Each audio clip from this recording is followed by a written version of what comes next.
Grüß euch, da sehe ich mal wieder. Heute machen wir ein Rindersteak auf dem Holzkohlegrill. Und zwar haben wir ein Rinderlende. Eines der edelsten Stücke, was das Rind hergibt. 2 Stück mit 350 Gramm. Ein Grill anheizen, wenn es komplett durchgeglüht ist, ausladen. Ein Grillrost drauflegen, putzen und schon geht's dahin. Schaut das gut aus.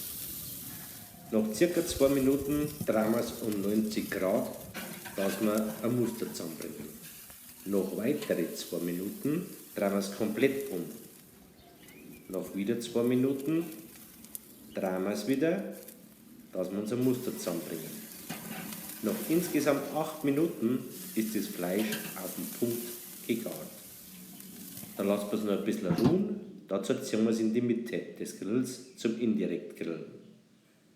Nach ca. 10 Minuten schneiden wir das Fleisch auf. Man sieht das Muster und wie Butter zart man das schneiden kann. Das schmeckt echt lecker. Würzen deren wir nur mit Fleur de Sel. Das ist ein Meersalz. Der eine oder andere lacht, aber probiert es. Genau das Prickeln auf der Zunge, das macht es aus. Das ist das Geschmackserlebnis. Viel Spaß beim Nachkochen und bis zum nächsten Mal. Euer Sigi. Servus.